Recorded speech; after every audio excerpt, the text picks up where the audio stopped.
अमित शुक्ला जी बरेली से। राधे राधे। राधा वल्लभ श्री हरिवंश महाराज जी, आपके चरणों में कोटि कोटि नमन। महाराज जी, मुझे ऐसा लगता है कि इस संसार में जो बुरी चीजें हैं उनमें शक्ति और आकर्षण अच्छी चीजों के मुकाबले ज्यादा है, क्योंकि व्यक्ति नाम ध्यान और साधना मुश्किल से ही अपनाता है, जबकि गलत बुरी गलत आदतें बहुत गलत जल्दी। गलत, बिल्कुल गलत। जैसा सोचोगे माया का वैसा ही प्रभाव पड़ता है। लोहे का चुंबक लोहे की ही वस्तुओं को घसीटता है। इससे ये सिद्ध नहीं हो गया कि बहुत पावरफुल है कि वो हीरा को भी घसीट लेगा, चांदी को भी घसीट लेगा, स्वर्ण को भी घसीट लेगा। उसमें पावर नहीं है, समझ। तो हमारी बुद्धि इस समय माया आकर्षित है, माया से ग्रसित है, तो असत वस्तुओं का महत्व बढ़ रहा है। नहीं तो अहंकार की बात नहीं है। त्रिभुवन का कोई भी सुख ऐसा नहीं है जिनका चित्त भगवान में जुड़ गया है और घसीट के दिखा दे। चैलेंज है माया को, क्योंकि भक्ति का और भगवान का आश्रय है। एक नहीं, शास्त्रों ऐसे महात्मा, ऐसे महापुरुष हैं। छोटे छोटे बच्चे हैं गुरु गोविंद सिंह के, और दीवाल में चुने जा रहे हैं और अधर्मी कह रहे हैं। प्राण त्यागना बच्चों ने स्वीकार कर लिया, लेकिन धर्म त्यागना नहीं। कहाँ आकर्षण है? दिखाई दिया? बच्चे हैं, क्या आकर्षण है? न जीवन का आकर्षण है, न भोग का आकर्षण है, न परिवार का आकर्षण है। देशभक्ति का आकर्षण है, मर मिटने का आकर्षण है। मतलब हम लोग थोड़ा बहुत नीचे स्थिति में है ना, तो वो बात समझ नहीं पाते। भगत सिंह फांसी के फंदे को चूमते हैं और जय हिंद कहकर, कहाँ आकर्षण है? देशभक्त हैं, देश को भगवान माना और उसके लिए अपने हाथ से गोली से अपने शरीर को उड़ा लिया। चंद्रशेखर आजाद ने उड़ा दिया ना। हमारा महत्व कहाँ है, ये हमारा हृदय विषय जानता है। देखो, अगर हम गंदे यंत्र वाले अंदर है ना, मन बुद्धि चित्त, तो हमको सब गंदा नजर आएगा। हाँ, ये जरूर है कि जैसे पूर्वाभ्यास हमारा गंदे बातों का है, अब हम अच्छी बातों पे चलना चाहते हैं तो प्रभाव नहीं पड़ रहा, क्योंकि मलिन है ना। अब जंग लगी हुई है, थोड़ा जंग छूटे तो प्रभाव दिखाई दे। सत्य त्रिकाल सत्य है, असत त्रिकाल असत है। अब असत का इतना जोर का प्रभाव पड़ा है कि हमें ऐसा लगता है कि 10 साल सत्संग करे और 5 मिनट कुसंग करे, तो 5 मिनट का कुसंग 10 साल के सत्संग पर पानी फेर देगा। तो फिर निर्णय निकाला गया कि 10 साल सत्संग से ज्यादा पावरफुल कुसंग रहा। ऐसा नहीं है, वो अभी 10 साल से सत्संग कर रहा है, लेकिन दसियों हजारों जन्म से कुसंग कर रहा है। उसका अभ्यास कुसंग का बहुत जोर का है, अभी सत्संग का नहीं आया है। इसलिए हमारा दृढ़ विश्वास, हमारा चिंतन यदि प्रभु के प्रति है तो असलियत में समझ में आ जाएगा कि है क्या क्या सुख है संसार का जो हमें आकर्षित करता है। आप देखो, एक एक सुख का ऑपरेशन करो। रुपया, आपके यहां तक रुपया जमा कर दिया जाए, आपको खड़े कर दिया जाए, रुपया आसपास, अब न भोजन मिलेगा, न पानी मिलेगा, न कमरे से बाहर जाओगे, रुपया ही तुम्हारे पास है। क्या करोगे? 10 घंटे, 20 घंटे, 40 घंटे के बाद चिल्ला के कहोगे कि मुझे पानी पिला दो, मुझे भोजन पवा दो, ये सब रुपया ले जाओ। मतलब खत्म रुपये का महत्व ना। चलो, अब पानी और भोजन रख करके आपको कमरे में बंद कर दिया गया, फिर कुछ समय बाद आप चिल्ला के कहोगे सब हटा दो, एक बार मुझे बाहर खुली जगह में सांस लेने दो, मुझे मिलने दो। चलो, खुली जगह में तुम्हें छोड़ दिया गया, ना भोजन, ना पानी, ना कोई व्यवस्था, और उसकी साथ एक एक चीज का ऑपरेशन लो, उसमें आप ऊब जाओगे। सुंदर शरीरों का भोग बंद कर दिया जाए कमरे में, हर भोग सामग्री दे दी जाए और भोगो, तो ऊब जाओगे और हाथ जोड़ के कहोगे मुझे कुछ दिन के लिए अकेला छोड़ दो, क्योंकि उसमें सुख नहीं है, पक्का नहीं है। आकर्षण है माया का। अच्छा देखो, शरीर है ना अपना, अपने शरीर से देखो, या हम छूते हैं कोई परेशानी नहीं, और नीचे के द्वारों को छूते हैं तो रज साबुन लगा के धोते हैं ना, तो तुम्हारी सुख भोग बुद्धि कहाँ के है? वही तो है ना, वही है। स्पष्ट देखो, जैसे ऑपरेशन होता है ना, तो ऑपरेशन वाला अगर शर्माएगा तो फिर ऑपरेशन कैसे करेगा? उसको तो जिस अंग में रोग नजर आएगा उसी का ऑपरेशन करेगा। तो हम लोग कहाँ फंसे हैं? मलमूत्र के द्वार ही तो है प्रधान सुख भोग। गौर से देखो, फंसाया जाता है इससे और मिलता क्या है?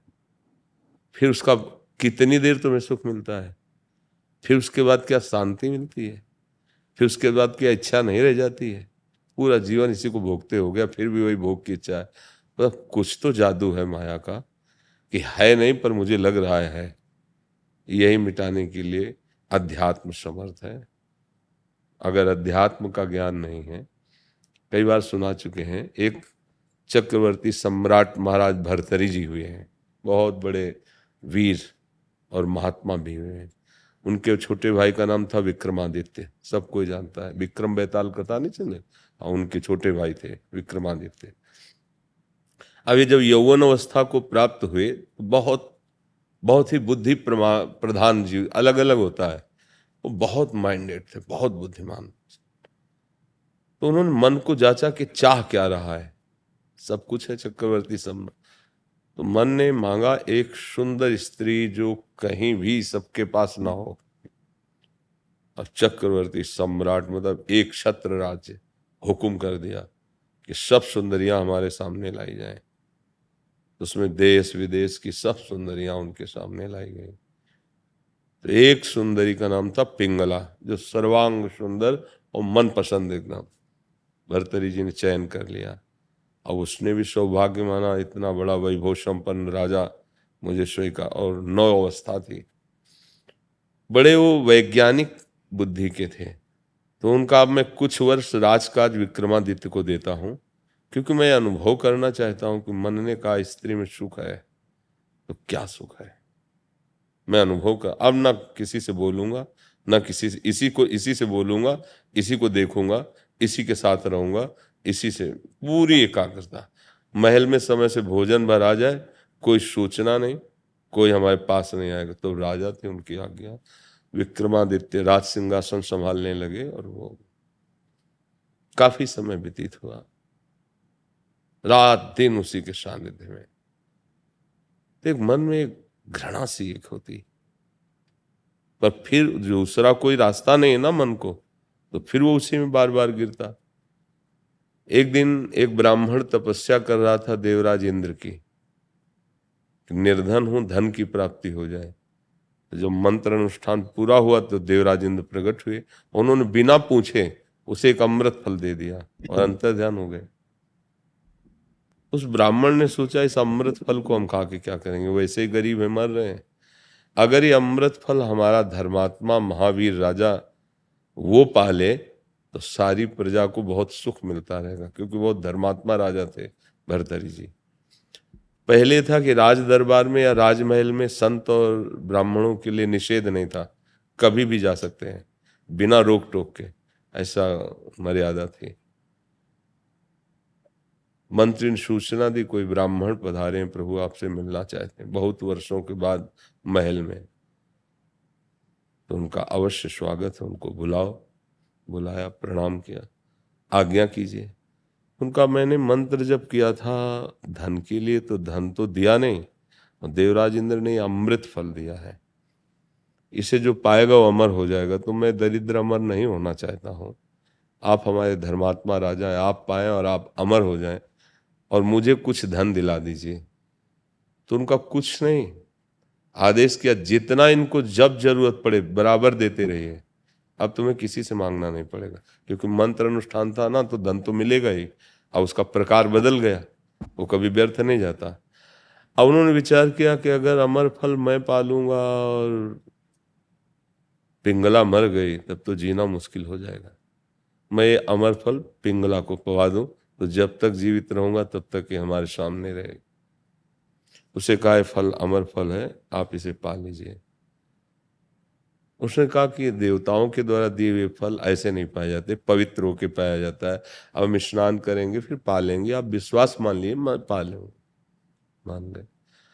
जिस महल पर वो एकांतिक वास कर रहे थे उसी की खिड़की से झांक के एक दिन देखा था पिंगला ने, तो अश्वपाल पीछे घुड़सवारदा थी, तो उसमें एक अश्वपाल था, जो राजा का अश्वपाल, मतलब एक सेना नायक की तरह शूरवीर, घोड़ों की सुरक्षा, घोड़ों की ट्रेनिंग बहुतों से करवाना सब। वो देखकर मोहित हो गई पिंगला।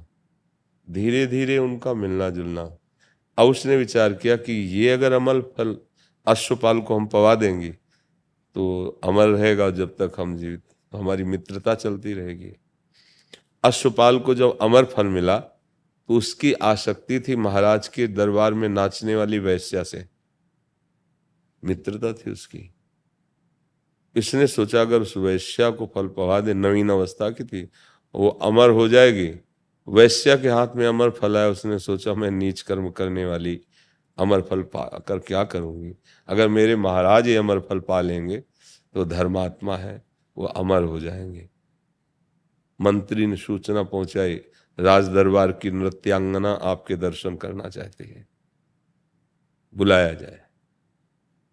सरकार, ये अमर फल मुझे प्राप्त हुआ है, इसे आप पालें तो अमर हो जाएंगे मालिक, हम तो आपके दरबार की नाचने वाली हैं। तो अमर फल देखा, ये तो वही है जो ब्राह्मण दे के गया था। कहा तुम अमर फल कहाँ से प्राप्त कर सकते हो, क्योंकि वैदिक मंत्रों के द्वारा अनुष्ठान से प्राप्त होता है, सच्ची बताना नहीं तो मृत्यु दंड दिया जाएगा। तो उसको कोई पता तो था नहीं ना, तो उसने कहा आपके महल के पीछे जो अश्वपाल हैं उनसे हमारी दोस्ती है, उन्होंने हमें दिया है। बोले जाओ ये बात किसी से कहना मत, जाओ। दूसरे दिन दरबार में घोषित किया कि महाराज भर्तरी जी आज राज दरबार में स्वयं पधार रहे हैं। शास्त्रों, प्रजा, राजमंत्री, सेवक सब उपस्थित हुए, बैठे और कहा अश्वपाल को बुलाया जाए। अश्वपाल अब राजा का हुक्म, तो बहुत डरते हुए आया कि ऐसा क्या।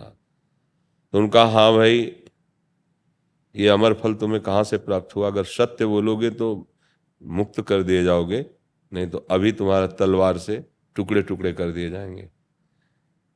कैसे बोले, अब ये कैसे बोले कि रानी ने, अब अगर नहीं बोलता है तो मारा जाएगा। तो उसने कहा सरकार प्राण रक्षा की जाए, महारानी पिंगला ने मुझे ये दिया है, चल एकांत में हो जाओ। पिंगला को बुलाया तो आकर सिंहासन पर बैठने, बोले नहीं सभा में खड़े हो। देखो भाई सभासदों, हमारे देश के ब्राह्मण ने एक अमर फल दिया था और वो सत्य है, उसके खाने से व्यक्ति अमर हो जाता है। मैं तलवार से इस पर प्रहार करूंगा लेकिन ये पिंगला मरेगी नहीं, क्योंकि इसने अमर फल पाया है। और खींची तलवार, जे ही प्रहार, नहीं महाराज, नहीं महाराज। वो क्यों, तुम्हें संशय है क्या ब्राह्मणों के तप और उस दैवी फल से? वो संशय नहीं, पर महाराज मैंने पाया नहीं। कहाँ दिया? अश्वपाल को। हंस दिए कि मुझ सर्वांग सुंदर चक्रवर्ती सम्राट से तेरे को प्रियता नहीं हुई, एक अश्वपाल घोड़ों की सेवा करने वाले से। और वो एक अश्वपाल तुझ पिंगला महारानी से तृप्त नहीं हुआ, वो एक वैश्या से प्यार करता है। इसका मतलब ये नीच काम कभी संतोष, कभी शांति प्रदान नहीं कर सकता। मुकुट उतारा, सिंहासन पे रखा, लंगोटी लगाई, आजीवन के लिए वैराग्यवान। भर्तरी शतक वैराग्य जो है ना, संत जन उसका गान करते हैं। ये है जो माया का आकर्षण है। ये ऐसा लगता है इसमें सुख है, उसको लगता है उसमें सुख है, उसको लगता है उसमें, पर सुखी कोई नहीं है। सुखी वही है जो भर्तरी जी की तरह संसार का राग छोड़कर भगवान के चरणों का आश्रय ले लिया, भगवान का भजन। हाँ, कुसंग का प्रभाव इसलिए अधिक पड़ता है, लगता है, क्योंकि हम अभी तक बराबर कुसंग ही करते रहे हैं। जब से सृष्टि हुई तब से अभी तक हम सत्संग नहीं किए। अगर सत्संग किए होते तो हमारी आध्यात्मिक उन्नति हुई होती। तो इसलिए बकाया उसमें महत्व नहीं है। रुई जैसा पाप का पहाड़ हो, एक चिंगारी लगे भस्म हो जाएगी।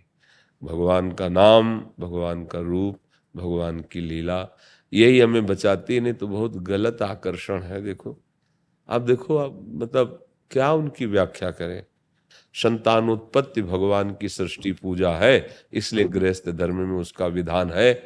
पर व्यभिचार करना पराई स्त्रियों से या अन्य शरीरों से ऐसे गंदे ये तो सब नारकी गतियां हैं, इनमें दुर्गति हो जाती है। तो आपको समझ में आया जी? स्मृति शर्मा जी। राधे राधे श्री हरिवंश। राधे राधे महाराज जी, आपके चरणों में कोटि कोटि नमन। हे सदगुरुदेव, ये जानते हुए कि मेरे सदगुरुदेव सर्व समर्थ भगवत स्वरूप हैं, गुरु तत्व हैं, ना कि ये शरीर, लेकिन ज्ञान की कमी और स्वयं के देहाभिमान में स्थिति होने के कारण जब गुरुदेव के शरीर को कष्ट होता है तो मन व्याकुल हो जाता है। जिस रूप में गुरुदेव का दर्शन हुआ है उसके प्रति मन में प्रीति है और मन में ये प्रीति छोड़ना भी नहीं चाहते। आपकी जीवनी हमारे लिए सबसे बड़ी बड़े बड़े शिक्षा है। सिद्ध महापुरुष भी ना अपने गुरु का वियोग नहीं सह पाए। बड़े बड़े सिद्ध महापुरुष जिस समय हमारे वृंदावन बाके बिहारी लाल को जिन्होंने प्रकट किया, स्वामी हरिदास जी, वो जब अंतर्ध्यान हुए, जो विट्ठल विपिल देव जी उनके शिष्य थे, उन्होंने उसी समय आंख में पट्टी बांध ली और एकांत कमरे में बैठ गए। न किसी को अब क्या देखना है, जिनको देख देख के जिए वो तो चले गए, अब क्या देखना, न खाना न पीना न कुछ। ऐसे बड़े बड़े वृंदावन के संतों को बड़ा दुख हुआ। विट्ठल विपुल देव जी के पास गए और कहा, रास की रचना करी, जो ब्रज का रास होता है ना, ब्रजवासी बालक रास करते हैं, उसमें प्रिया प्रीतम बनाए और बोले चलो श्री जी आपको बुला रहे हैं।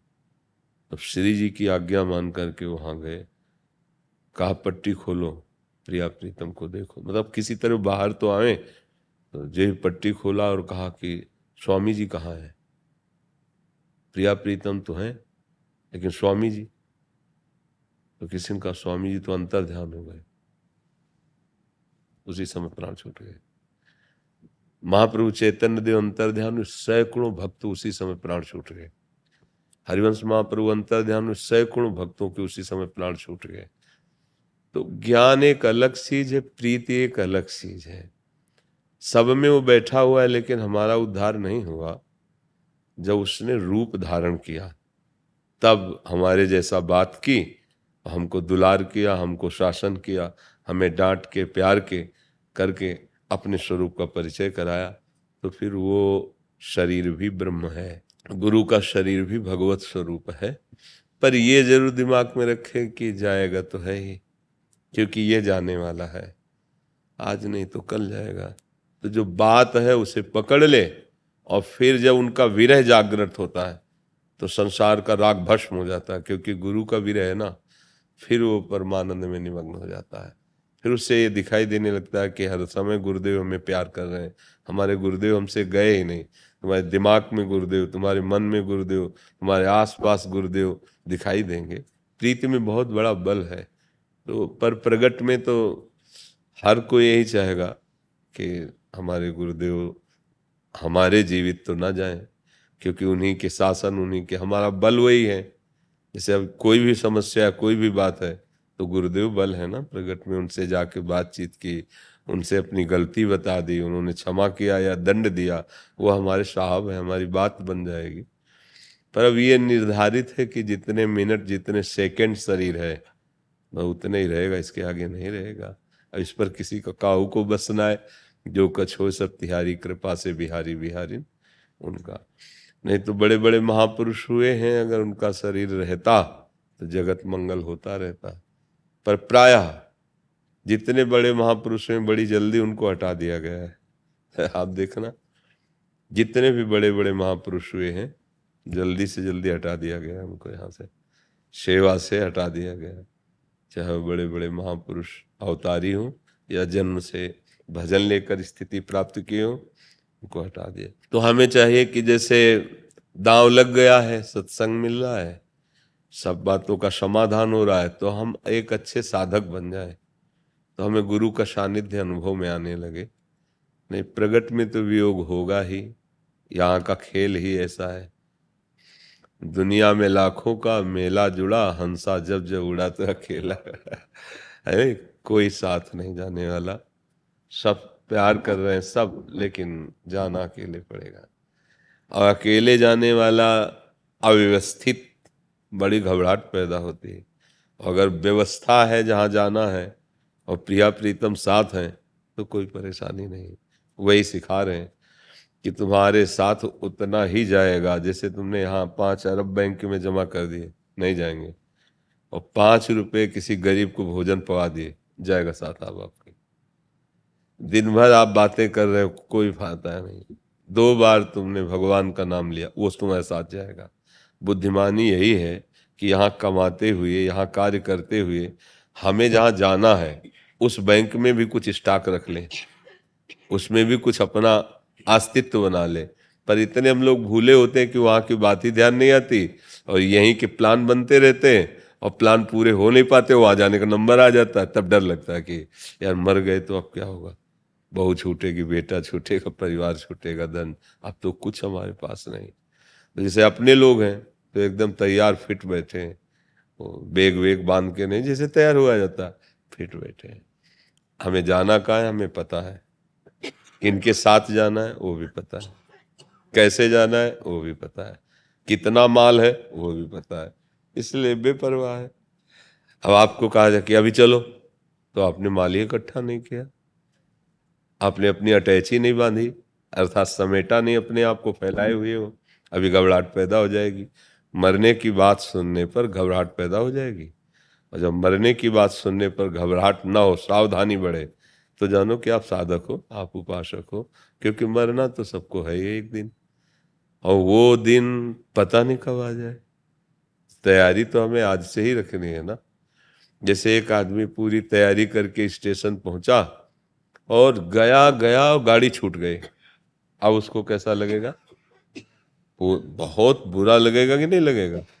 ऐसे ही हमने पूरा जीवन तैयारी की, माया की, और भगवान की जो प्राप्ति के लिए मनुष्य शरीर मिला था, अब वो गया और तैयारी कुछ नहीं हो पाई, गाड़ी पे चढ़ नहीं पाए। अब क्या पछताना है? तो गोस्वामी जी ने लिखा, तुलसीदास जी ने, मन पछतई है अवसर बीते, दुर्लभ देह पाए हरिपद भज, करम बचन अरु जीते, मन पछतई है अवसर बीते। ये श्रुत बनिता आदि जान स्वारथ रथ, ना करु नेह सभीते, अंतहि तो ही तजेंगे पामर, तू न तजय वही ते, मन पछतई है अवसर बीते। जब समय आता है जाने का तो कोई साथी नहीं होता, तब रोता है मन कि बड़ी गलती हो गई। जो साथी थे, जो हमारे ईश्वर, जो हमारे परमेश्वर, जो हमारे प्रभु, उनसे तो हमने परिचय नहीं बनाया, और जिनसे परिचय बनाया वो सब छूट रहे हैं, और वो तड़प तड़प कर प्राण त्यागता है। घर वाले थोड़े दिन आंसू बहा लिए, बस फिर उसकी प्रॉपर्टी का आनंद लेते हैं, और वो दुर्गति को प्राप्त होता है। ऋषभ जी जलंधर से। राधा वल्लभ श्री हरिवंश महाराज जी, आपके चरणों में कोटि कोटि प्रणाम। महाराज जी, श्री कृष्ण ने अर्जुन को मार्गदर्शन दिया या अर्जुन ने श्री कृष्ण को ढूंढा? अर्थात हम गुरु की खोज करते हैं, गुरु सही समय पर हमारे पास आते हैं। दोनों बातें हैं।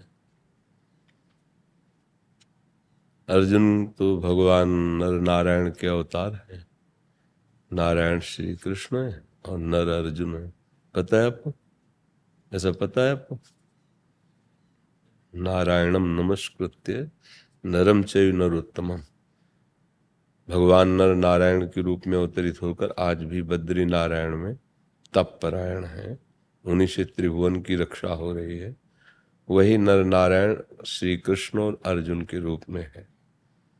तो हम तुम भी ऐसे ही हैं, भगवान के अंश हैं और भगवान हमारे अंशी हैं। नित्य संबंध है, ये किसी साधना भजन से नहीं। ये है जैसे पिता को पिता कहने के लिए हमें किसी के लायकात की, किसी के सपोर्ट की, किसी की गवाही की जरूरत नहीं है, वो हमारा पिता है। ऐसे प्रभु हमारे अंशी हैं। अब ये बात हम भूल गए हैं। अर्जुन जी ये बात भूले नहीं थे, प्रभु को ही अपना प्रीतम और अपना सखा मानते थे। हाँ, कर्तव्य निर्णय करने में उनको मोह व्याप्त हो रहा था। उस समय प्रश्न किया उन्होंने, पर हमसे सबसे बड़ी गलती हो रही कि हम अपने अंशी को ही भूले हुए हैं। भूले कि नहीं भूले?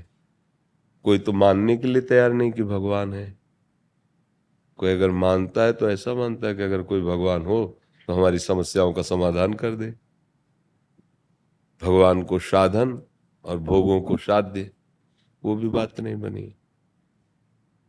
यदि आप ये मान लें कि आप भगवान के अंश हैं,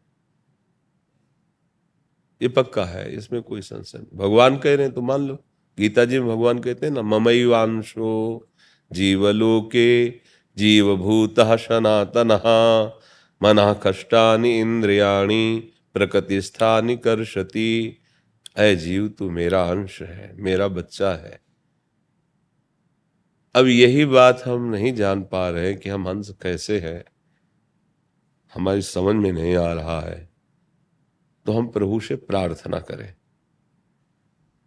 बिना गुरु के किसी को भी शुद्ध ज्ञान नहीं होता, चाहे जितना शास्त्र पढ़ लो, चाहे शिव विरंच सम होई, गुरु बिनु भव निधि तरह न कोई। क्योंकि वो अनुभूत युक्तियां गुरु की हमें माया मुक्त करते हैं। शास्त्रों में लिखा तो सब है, पर हम पकड़ नहीं पाएंगे। जब गुरुदेव पकड़ाते हैं तो बात हमारे दिमाग में आ जाती है। तो गुरुदेव को हम पहचान सके इतनी हम में क्षमता नहीं है। विद्यार्थी टीचर की योग्यता का नाप थोड़ी कर सकता है। विद्यार्थी टीचर की योग्यता का नाप नहीं कर सकता कि ये कितना ग्रेजुएट है।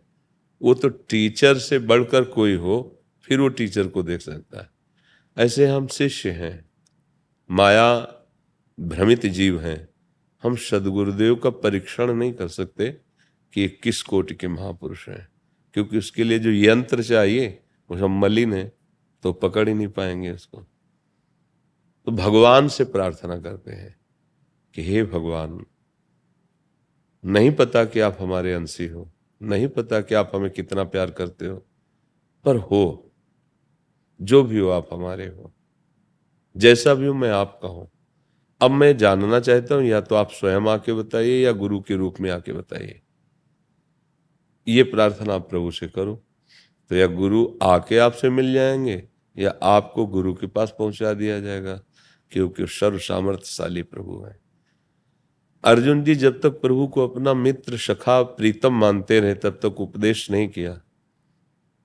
जब उन्होंने कहा शिष्यस्ते हम साधिमाम त्वं प्रपन्नम, मैं आपका शिष्य हूं और आपका शरणागत भी हूं, अब आप मुझे बताइए कि मैं इन रिश्ते नातेदारों को, चाचा ताऊ का गला काट करके क्या कल्याण को प्राप्त हो जाऊंगा? तो पूरी गीता भगवान ने फिर सुनाई है। हमसे कम ही हो सकती, क्योंकि हम नहीं जानते, हम किसी पाखंडी को भी मान सकते हैं। जब हमें पता चलेगा ये धर्म विरुद्ध आचरण करता है तो अश्रद्धा हो जाएगी, तो हमारा मार्ग ही भ्रष्ट हो गया। जिसको गुरु बनाया जब वहीं श्रद्धा नहीं रह गई तो अच्छा, एक जगह श्रद्धा बिगड़ी तो फिर जहां जहां दृष्टि जाएगी वहां वैसे ही लगेगा कि यार यहाँ भी तो फ्रॉड नहीं है, यहाँ भी तो नाटक नहीं चल रहा माया का, है कि नहीं? तो हम सर्वज्ञ भगवान के ऊपर ये बात छोड़ दें, और वो जब मिलाएंगे तो फिर ऐसा मिलाएंगे कि तुम छोड़ना भी चाहो तो नहीं छोड़ सकते। तो इसलिए हमें लगता है सबसे पहले भगवान से प्रार्थना करनी चाहिए कि हम आपको पाने के लिए जो रास्ता चाहते हैं वो आपसे ही चाहते हैं। या तो आप प्रगट में हमारे अंदर उपदेश दीजिए या गुरु रूप में आकर बाहर से उपदेश दीजिए, बढ़िया काम बन जाएगा, इसमें कोई संशय। तो हमारी सबसे यही प्रार्थना है जाते जाते कि शराब मत पीना, मांस मत खाना। अगर गृहस्थ हो तो अपनी पत्नी से प्यार करो, पत्नी अपने पति से प्यार करे। व्यभिचार पराई स्त्रियों से, पराये पुरुषों से, ये नरक पहुंचा देगा, हर सुख सुविधा में आग लगा देगा, तुम्हारा परिवार अशांत रहेगा, तुम्हारा मन तुम्हें मारने के लिए तैयार हो जाएगा। मारने का मतलब जो शरीर नष्ट करने की भावना आती है ना, अब क्या करूं, अब तो एक ही उपाय दिखाई देता है, बचना। ज्यादा भजन ना हो कोई बात नहीं है, गृहस्थी में हो, पर ये चीजें छोड़ दो। शराब पीना, व्यभिचार करना, मांस खाना और गंदी बातें देखना सुनना, और जितना बने रामकृष्ण हरि नाम जप कर लो। भगवान बड़े कृपालु, आपके पास बहुत सी सेवाएं हैं गृहस्थ में, और उन सब सेवाओं को भगवद अर्पित कर दो, इसी से आपका मंगल हो जाएगा। भटकने की, भागने की, दौड़ने की जरूरत नहीं है। वो दौड़ के खुद तुम्हारे पास आ जाएगा। सच्ची निष्ठा में रहो, सच्ची निष्ठा में वो गले पकड़ कर तुम्हें दे जाएगा। सत्य वस्तु गले पकड़ करके दे जाएगा। वो बहुत प्यारा है, वो सबको प्यार करता है, पर सब उसकी तरफ से पीठ किए और मुख किए संसार की तरफ। केवल भगवान की तरफ सन्मुख होने मात्र से करोड़ों जन्मों के पाप नष्ट हो जाते हैं। सन्मुख होए जीव मोहि जमहि जन्म कोटि नाश होता है। तो हमें लगता है हमारी प्रार्थना आप लोग स्वीकार करेंगे और अच्छे बनेंगे। स्वस्थ रहिए, सुखी रहिए। इस इतना सस्ता जीवन मत निपटाइए गंदे आचरणों में। उज्जवल भविष्य वाले बनिए। आप सुखी रहिए और औरों को सुख पहुंचाइए। माता पिता तुम्हें देखकर गर्वित हो कि हमारा पुत्र ऐसा है। ऐसे आचरण न हो कि वो जल जाएं देख करके, है नहीं? आप माला पहनाओ इनको, भगवत पार्षद। निरहंकार तो भक्ति को ऐसी कृपा करो, अहंकार घड़ी घड़ी आ जाए भाव। वो भी श्रीनाथ जी के चरणों में दे दो, क्या जाता है। ये अभिमान निरंतर बढ़ता रहे कि श्रीनाथ जी मेरे स्वामी, मैं उनका सेवक। हम अहंकार को मोड़ देते हैं। अस अभिमान जाय जन भोरे, मैं सेवक रघुपति पति मोरे। ये हमें अहंकार हो जाए कि प्रभु मेरे और मैं उनका दास। अहंकार प्राकृतिक वस्तुओं का बाधक है, लेकिन चिदानंद का नहीं। प्रभु श्रीनाथ जी चिदानंद हैं और वो हमारे हैं। इस बात का हमें अहम हो तो हमें कोई परेशानी नहीं है। आपने संतों का नाम बढ़ा दिया। पहले हम लोग यात्रा करने में डरते थे, लोग कहते थे, लेकिन जब से संतों का बहुत सम्मान बढ़ गया। जिन्होंने मान का त्याग करके भगवान से अपनी तन्मयता की है, तो सम्मान योग तो वही है। हाँ, और संतों के स्वभाव में सम्मान की प्रियता रहती ही नहीं है। सम्मान निरादर, आदर ही सब संत सुखी विचरंत नहीं। उनके लिए सम्मान कोई खास बात नहीं होती, नहीं।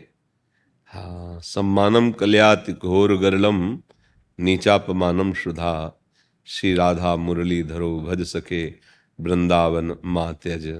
सम्मान को घोर विष के समान देखे, नीच पुरुषों द्वारा किया हुआ अपमान अमृत के समान समझे। राधा मुरलीधर का निरंतर भजन करते हुए भिक्षायाटन से अपने उदर का पोषण करते हुए व्यतीत करे। ये परमहंसों का स्वरूप है। जहाँ जहाँ मान प्रिय लगने लगा, तहाँ साधुता खसक जाती है, चली जाती है। जो भगवान की प्राप्ति की स्थिति है ना, उसमें सबसे पहला लक्षण है मान का त्याग। निर्मान अमोहा जित संग दोषा, अध्यात्म नित्या विनिवृत्त कामा, द्वंद्वैर विमुक्ता सुख दुख संगई गच्छन्त मूढ़ा। हाँ, अब इसको मान को देखो, बड़ी सूक्ष्मता से देखो। बड़ा सूक्ष्म विषय है कि हमें आसन दिया जाए तो हम आसन का त्याग कर देंगे, जमीन पे बैठेंगे। पर उसमें भी एक छुपा रहता है कि ये सब देखे कि मैं मान त्यागी हूं। अंदर से बड़ा धैर्य है, देखो आसन को भी नहीं ग्रहण किया। अगर मान प्रिय है तो बड़े से बड़े मान का त्याग किया जाता है मान की पुष्टता के लिए। ये बड़ा सूक्ष्म विषय है, समझ रहे? ये जो मान है ये हृदय का बड़ा सूक्ष्म विषय होता है। बड़े बड़े मान पत्र और बड़े बड़े माननीय सिंहासनों का भी त्याग करके जमीन में बैठा जाता है मान की ही पुष्टता के लिए। अगर मान का भाव नष्ट है तो चाहे चक्रवर्ती सिंहासन पर उसे बैठा दिया जाए या धूल दूसरी फुटपाथ में बैठा, उसको कोई फर्क नहीं पड़ता। दोनों स्थितियों में वो महान अपने स्वरूप में स्थित रहता है। अमोहा, ना अपने शरीर से मोह और न किसी भी शरीर से मोह। साधु का व्यवहार सरस होता है पर हृदय बहुत, हाँ, व्यवहार उसका सरस होगा पर हृदय जो उसका होगा, जैसे लोक में कहा जाता है कि व्यवहार बड़ा कठोर होता है पर हृदय सरस होता है, नहीं, अभी समझ नहीं पाए। साधु का जो निरपेक्ष होता है, जो किसी की अपेक्षा नहीं है, निष्प्रिय होता है, तो वो बाहर से तो व्यवहार ऐसा, लेकिन अंदर से वो अपने आप में एकदम कूटस्थ है, असंग है, कोई भी रंग उसके हृदय में स्पर्श नहीं कर सकता। बाहर से व्यवहार में ऐसा लगेगा कि स्वामी जी हमको सबसे ज्यादा प्यार करते हैं। महाराज जी का से पूज्य श्री प्रभुदत्त ब्रह्मचारी जी महाराज जी जी श्री जगत गुरु शंकराचार्य महाराज जी के शिष्य हैं, अलोपी बाग हमारा आश्रम है, जी उम्र के ब्रह्मचारी हैं। लेकिन आपने जिनका नाम लिया महाराज जी, जी। वो बड़े अच्छे संत थे। आप जानते हैं नंग बुधाश्रम स्वामी जी का? नहीं महाराज जानते नहीं, लेकिन सुना है हमने। हाँ वो बहुत महाराज दिव्य, मैं नहीं जानता। हाँ बहुत सुना है महाराज। हाँ बहुत।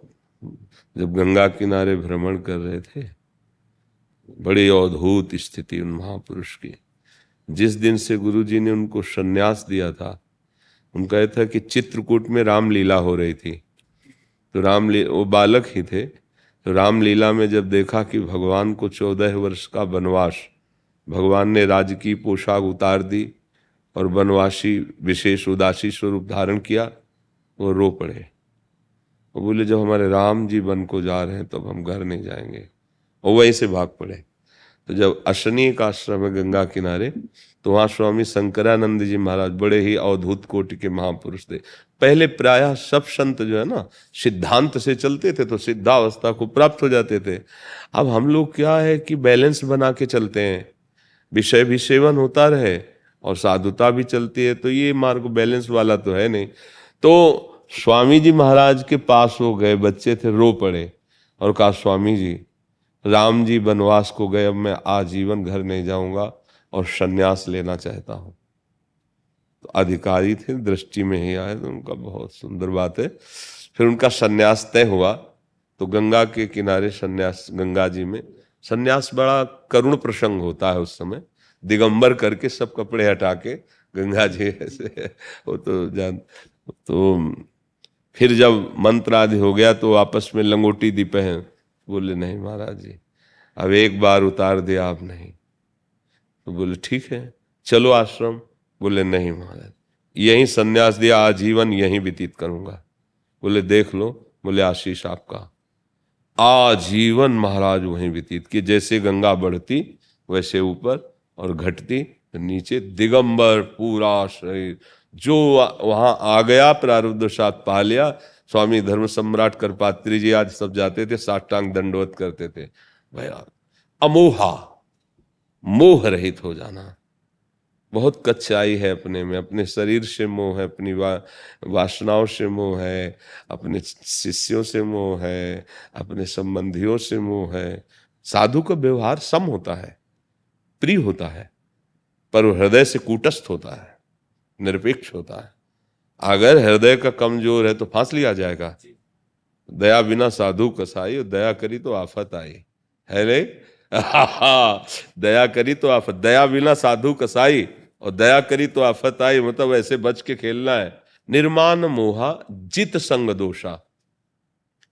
साधु का जो स्वभाव होता है वो निर्लेप होता है, इसलिए कोई भी उसके आसपास विषय से एकत्रित हो, उसके वो हृदय में हलचल नहीं होगी, चाहे प्रतिकूल हो विषय या अनुकूल। प्रतिकूल विषय भी हो तो हलचल नहीं होगी। एक बार पूज्यपाद सिउड़िया बाबा जी महाराज को आगरा में किसी ने बुलाया, भक्तजन बुलाते हैं। अब बाबा के पास पता तो था नहीं, आगरा पहुंच गए। अब वहाँ जहाँ कोल्ड स्टोर था आलू का, वहाँ खड़े होकर इंतजार किया कि वो जो अब वो लिखा पड़ी हुई सब तो थी नहीं बाबा के पास। तो फिर उसने कहा यहीं आसन लगा लो। ठीक लगा लिया आसन। तो सड़ी आलू जो थी ना, जो बाहर फेंकी गई थी, भारी दुर्गंध, और वही आसन। अब घंटा 2 घंटा में पता लगाते हुए वो लोग आए, तो प्रणाम नमस्कार उनका। साधु का एक बार आसन जहाँ लग गया, अब उठेगा तो आगरे में नहीं लगेगा। हाँ अब रात्रि तो यही व्यतीत होगी। प्रतिकूल एकदम दुर्गंध युक्त, लेकिन विचलित नहीं होना, बस यही जित संग दोषा कि अब परिस्थिति बहुत गड़बड़ है। सामने चाहे जितना सुंदर उसके भोग विलास एकत्रित कर दिए जाएं, उसके मन में स्फुरण नहीं होगा। जैसे भुने हुए चना में कितना भी खाद पानी लगाओ अंकुरण नहीं होता, ऐसे महात्मा का हृदय ज्ञानाग्नि से दग्ध हो जाता है। और उसमें कोई भी विषय स्फुरण, चाहे रूप हो, शब्द हो, स्पर्श हो, गंध हो, ये सब भीड़ लगी आसपास, लेकिन उसके हृदय में स्फुरण भी नहीं होगा भोग का। यह है जित संग दोषा। और अध्यात्म नित्या, क्योंकि वो नित्य अपने आत्म स्वरूप में स्थित रहता है, इसीलिए विनिवृत्त कामा, कोई भी कामना उस महात्मा के हृदय में नहीं होती। देखो बहुत सावधान रहना भगवत प्राप्ति के लिए। यदि हम चले हैं आत्मबोध के लिए तो ये चीज़ें भी सुधारनी पड़ेंगी कि हमको अर्थ चाहिए, इसलिए हमको अर्थ चाहिए, भंडारा कराना है, हमको अर्थ चाहिए, ये कर। देखो भंडारा अगर होना है ना तो तुम जहाँ बैठ जाओगे वहीं सब कुछ लुट जाएगा आके, वहीं ऐश्वर्य भाई वो तुम्हारे चरण चूमेगा। तुम सत्यता पे तो चलो, सत्यता पे चलो, वहीं सब कुछ वही वो चरण चूमने लगे। एक हमारे महापुरुष हुए परशुराम देवाचार्य जी, तो उन्होंने गेट में लिखवा रखा था, माया सगी न तन सगा, सगा नए संसार, परशुराम ये कह गए सगा सुसिरजन हार। तो एक हमारे जैसे नए महात्मा थे, वैराग्य प्रधान था, अभी समझ नहीं पाए थे कि वैराग्य किसे कहते हैं, बाहरी अक्षरों के वैराग्य समझ रहे थे। तो गए तो वहाँ गिरदा लगा हुआ था, सब शिष्य मोर पंच डुला रहे थे ऐसे। तो बोले महाराज दंडौत, ये दो आपका है? बोले हाँ इसी दास के ने। बोले आप लिखो माया सगी न तन सगा, और भाई वो भोग रहे हो तो माया नहीं है? बोले अभी तक तो हमको ज्ञान ही नहीं था, ये आपने सही बताया। कमंडल उठाया चल दिया। बोले चलो महाराज, साथ चल दिए। अब 10-20 किलोमीटर, वो तो अखंड ब्रह्मचारी और नैष्ठिक निष्ठा। तो बोले महाराज अब हमें तो भूख लगी, हम तो भिक्षा मांगेंगे। बोले परशुराम जीवन हो गया, आज तक ऐसे नहीं किया, एकमात्र भगवान का भरोसा, और जहां है जो व्यवस्था कर देता है उसी को स्वीकार करता हूं, आज तक किसी से ऐसे नहीं किया। तो बोले हम तो भिक्षा को लिए जा रहे हैं, आपके लिए ले आएंगे क्या? बोले परशुराम ने भगवान के सिवा किसी दूसरे का सहयोग नहीं स्वीकार किया। अब वो गए भिक्षा लाने, इतने वहां का राजा निकला, देखा कि परशुराम देवाचार्य जी साष्टांग दंडवत थे, महाराज कैसे? तो उन्होंने बात बताई कि ऐसा ऐसा। तो महाराज आपका आदेश हो, अभी हम रसोई तैयार करवाते हैं और हम अभी यहाँ आपके लिए निर्माण शुरू करते हैं। बोले हरी इच्छा, हम क्यों कहें। अब रसोईया चढ़ गए, अब राजा का हुक्म, नी खुदने लगी। वो घंटा 2 घंटा में भिक्षा मांग के पाके जब आए तो बोले महाराज यहाँ क्या हो रहा है? बोले अब यहाँ एक महल बनेगा, ये रसोईया बन रहा है, यहाँ भंडारा होगा। तब समझे हरि के आश्रित हो तो ऊषर में बैठ जाओगे तो वही वो तुम्हारे चरण चूमेगा। मांगने की जरूरत क्या है कि हमें भंडारा किसी से मांग के करना है? अरे तेरी गरज हो तो तू कर, हम इतने बड़े मालिक के सेवक हैं, तेरी गरज हो अंगूठे पे रखते हैं, मंगबो भलो न बाप सो जो प्रभु राखे टेक। एक साधु की एक अलबेली मस्ती होती है। हाँ वो सुरपति नरपति लोकपति जिनके भावे घास, रहे परम आनंद में तज सब हे की आस, एकमात्र भगवद आश्रय। तो विनिवृत्त कामा, समस्त कामनाओं का त्यागी होता है जो भगवत प्रेमी महात्मा होता है। द्वंद्व विमुक्ता, ये मान अपमान, निंदा स्तुति, लाभ हानि, जन्म मृत्यु, इससे वो परे हो जाता है, क्योंकि इन सब का प्रभाव देह पे पड़ता है। देहाभिमानी जीव कर्ता भोक्ता होता है और वो ज्ञान के द्वारा अपने स्वरूप को जान चुका है, इसलिए द्वंद्वों का कोई प्रभाव नहीं होता। तो दुख सुख में समान भाव रखने वाला वो परम ज्ञानी महात्मा परम पद में प्राप्त है वर्तमान में। ये थोड़ी कि मरेगा तो उसे परम पद मिलेगा। महात्मा जीवित परम पद में विराजमान रहते हैं, इसी को कहते हैं जीवन मुक्त महापुरुष। तो अपने सबको हरि की बड़ी कृपा है, जहाँ जहाँ हमारे छिद्र हैं उनको हम बंद करें और अपने परमानंद रस की वृद्धि करें। नहीं तो चलनी में गैया दुहे और दोष दैव को दे, हरि गुरु कहो न मानई अपनो ही फल ले। चलनी में गाय दुहे, कहते हमारे भाग्य में नहीं था दूध पीने का, तो ऐसे ही मनमानी आचरण करो और चाहे जितने बड़े सिद्ध महापुरुष के संग हो तुम्हें लाभ नहीं मिलेगा। हरि गुरु का वो जो आज्ञा कर रहे हैं बस उसके अनुसार चलो, तुम विचार मत करो, तुम्हारी विचार करने की क्षमता नहीं। गुरु वाक्य हो गया कि आप ऐसा करो, बस उसी में लग जाओ तो परमात्मा आगे खड़ा मिलेगा। पर हम लोग इतने अविश्वासी हैं कि क्यों म्यों, अच्छा दूसरों से भी सलाह ले लेने लगे। अपने गुरु की बात कभी दूसरे से नहीं पूछनी चाहिए। ये समझ लो, ये बहुत बड़ा भारी अपराध है कि भाई कोई बहुत विद्वान संत है और अपने गुरु सीधे साधे भोले भाले, उन्होंने कह दिया बेटा तुम ऐसा करो तुम्हारा कल्याण हो जाएगा, तो तुम आकर सभा में पूछे कि हमारे गुरुदेव ऐसा कह रहे थे कि करना चाहिए कि नहीं करना चाहिए, मर गए। अब तुम्हें कोई संभाल नहीं सकता, परमार्थ में तुम बिल्कुल नहीं चल पाओगे, क्योंकि गुरु के वचन प्रतीति न जय। जिसे गुरु के वचनों पर विश्वास नहीं, वो चाहे जो कुछ कर ले काम नहीं बने। तो अपने लोगों को जो गुरु आश्रय मिला, भगवद आश्रय मिला, बस एक बार इस जीवन को झोंक दो हरि प्रेम में। बहुत बार विषयों को भोगा, बहुत बार विषय इकट्ठे किए हैं, अब एक बार जो है काछ वाछ मन निश्चल राखे, धन धन जननी तेरी रे। लंगोट का पक्का, वचन का पक्का, मन का पक्का, पूरे त्रिभुवन पर जय। साधु जानते हो, हाँ, साधु के विजय किससे?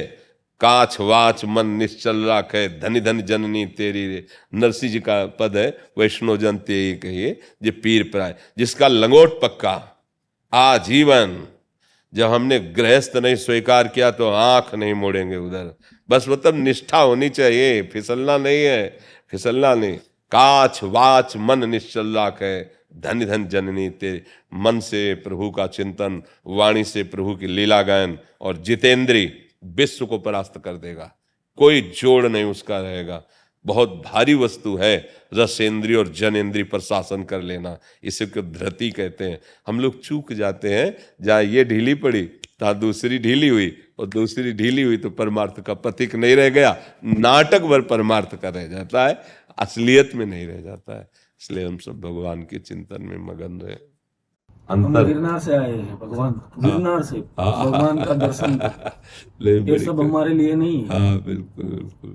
ये भगवान को, इनका दर्शन, भगवान को नहीं देखा है। बहुत ये भगवान है हमारे, उसका स्वाद चल रहा है ना।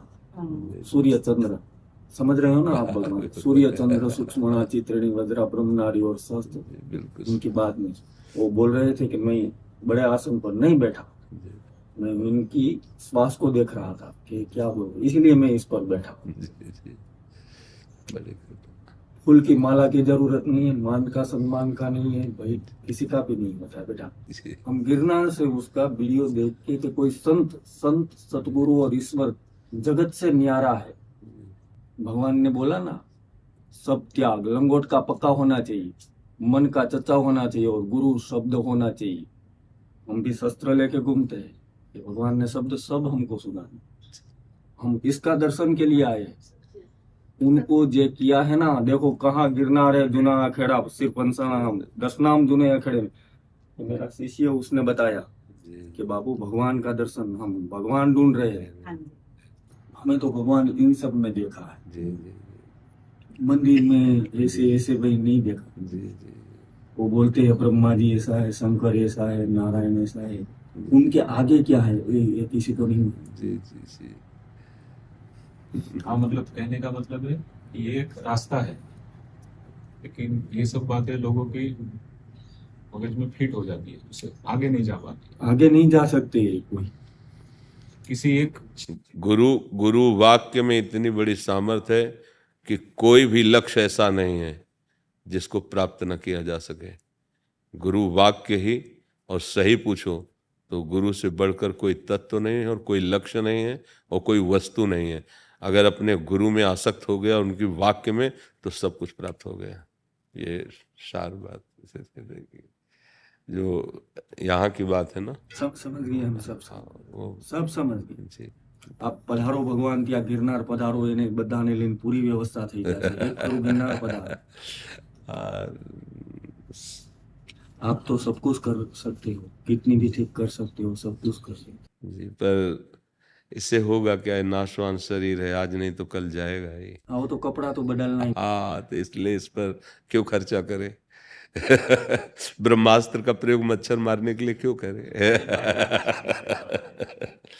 नहीं गुरुजन ही संभालते हैं। अरे नहीं, अरे हम सब बच्चे ही। अरे नहीं भगवान, आप बच्चे तो हम हैं आपको मिलने के लिए। अरे भगवान देखो, हमारा जुना खड़े से अस्त्र और शस्त्र दोनों ही साथ में लेते। सुनील कुमार जी हनुमानगढ़ से।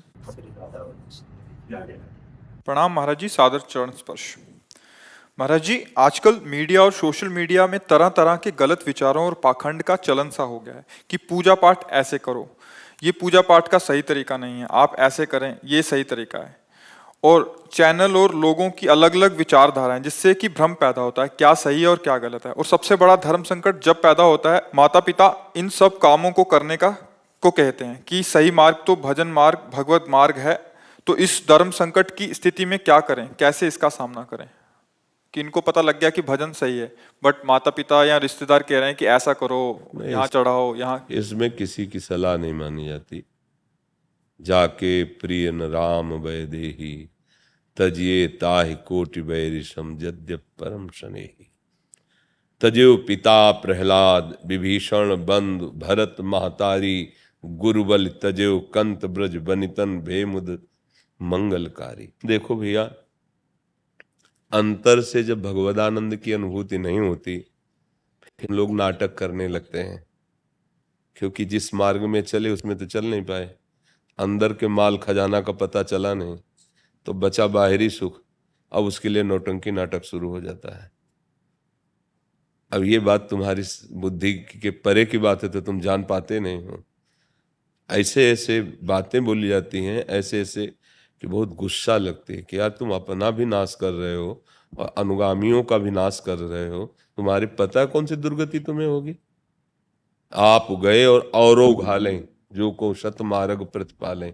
हम बैठे प्रवचन कर रहे हैं तो आपके अंदर आस्था और श्रद्धा है, आप एक भाव लेके आए हो कि हमारे जीवन के सुधार के लिए एक महात्मा का संग मिला है, उसके वचन हमें सत प्रकाश दिखाएंगे, सतमार्ग दिखाएंगे।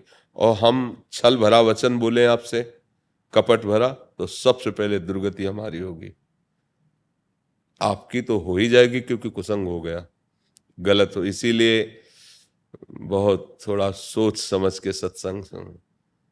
पहले किसी भी सत्संग में जाए, दूर बैठ के सुने, कई बार आचरण देखे, व्यवहार देखे, खूब अंदर से बाहर से टटोल ले कि हाँ बात केवल हरि की है, तो फिर बैठे, नहीं तो दूर रहे।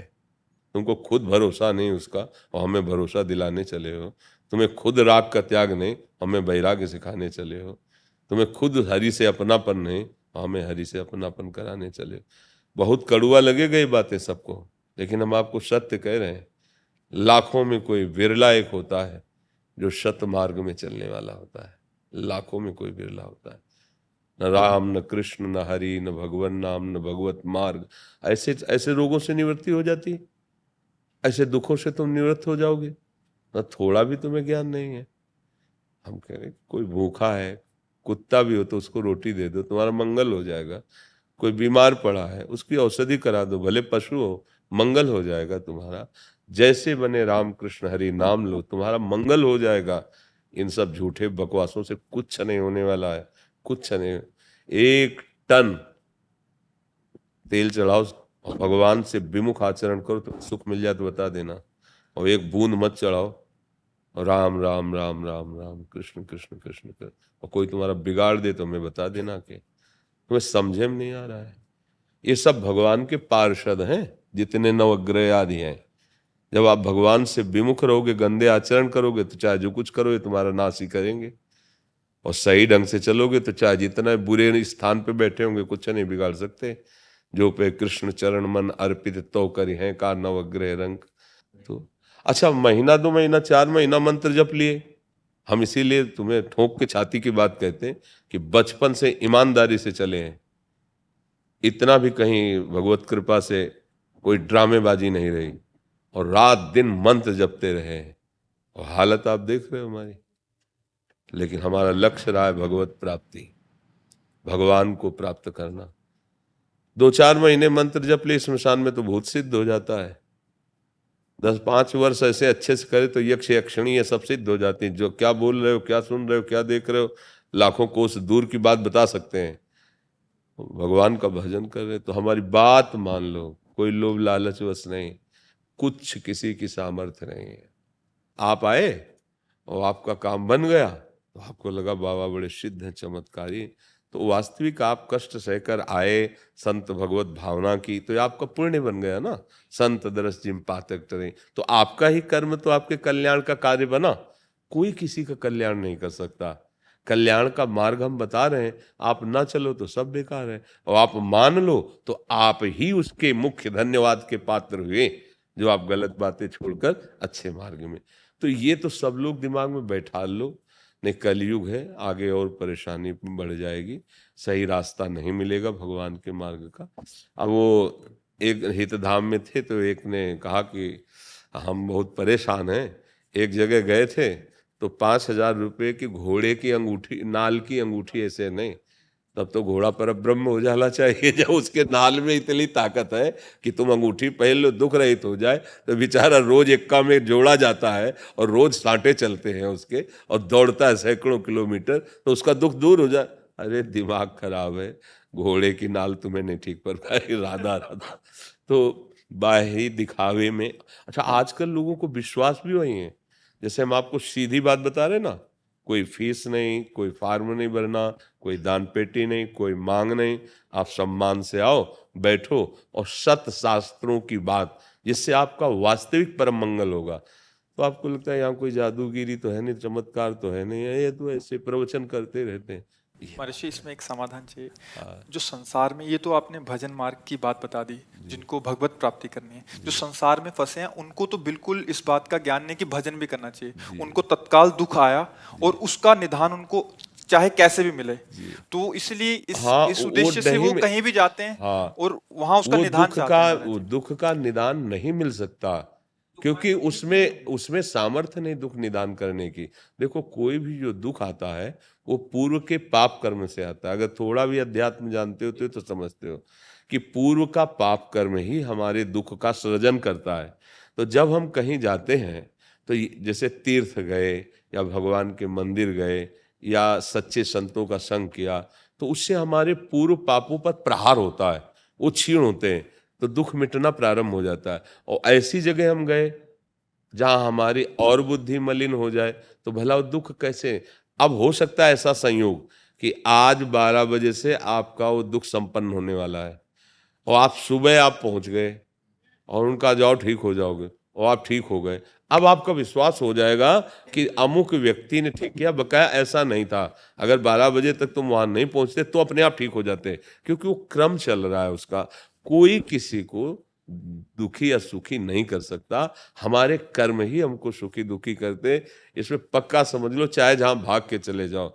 अगर एक व्यक्ति हमको ऐसा लाओ कि एक बार आशीर्वाद देने के बाद पूरा जीवन हो गया, उसने कभी दुख का मुंह नहीं देखा, कहीं से भी किसी का भी अनुयायी हो, एक व्यक्ति लाओ, तत्कालिक घटना, तत्कालिक वर्तमान दुख का शमन, तुक्का पुण्य का नहीं, एक आदमी हमें ले आओ पूरी सृष्टि में कि ये उनका आदमी है, और जिस दिन से आशीर्वाद दिया बस करोड़पति बनता चला गया, सारी सुख सुविधाएं चरण चूम रही हैं। और कभी ये तो सब बहुत छोटी बात है। भगवान के अवतार दत्तात्रेय जी हैं, आपने सुना है? स्वयं भगवान के अवतार हैं दत्तात्रेय जी, और अवधूतों के गुरु हैं, परमहंसों के अवधूतों के गुरु हैं। और आराधना की शास्त्राबाहु अर्जुन है वंशी, आराधना करके प्रसन्न कर लिया, और उनकी प्रसन्नता से उसको बहुत सी सिद्धियां प्राप्त हुई कि अब वो 88,000 वर्ष तक जवान रहकर विषयों का भोग किया। 88,000 वर्ष तक कोई भी वैभव उसके ऐश्वर्य की कमी नहीं थी, और बुद्धि भ्रष्ट हो गई, जमदग्नि जी का अपराध कर दिया, परशुराम के पिता। यहां तक कि हुआ क्या, सर्वनाश कर दिया। उन्हीं भगवान ने, जो दत्तात्रेय जी के रूप में थे, वही परशुराम भगवान के ही तो अवतार है ना। कहाँ ललकार ललकार के पूरे वंश को काट काट के ऐसे पहाड़ लगा दिए उनके। आप समझो, दत्तात्रेय जी जैसे महायोगी का अवधूत का संग करके वो विषयी बना रहा। वो इतना नीच हरकत कर गया कि एक ब्रह्म ऋषि की हत्या कर दी। अब समझना पड़ेगा, दुख निवृत्ति सिद्धियों से भी नहीं होती। दुख निवृत्ति एकमात्र भगवान की प्राप्ति से होती है।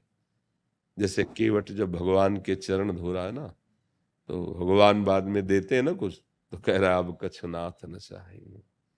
अति आनंद उमगी अनुरागा, चरण सरोज पखारन लागा। तुम्हें तकलीफ है, शारीरिक समस्या है, डॉक्टर के पास जाओ, क्योंकि वो भी प्रायश्चित होता है। पैसे देते हो, जाना होता है, दवाई खानी होती है, ऑपरेशन कराना होता है, ये पाप का प्रायश्चित हो रहा है, आप उसमें ठीक हो जाओगे, उसमें कोई संशय की बात नहीं। पर ये जो जादू टोना है, ये जो भस्म राख, और इससे नहीं होना, हमारी बात मान लो। हाँ, खूब अच्छे, मतलब अपने लोग क्या है, पूरा जीवन इसी में व्यतीत किया है ना।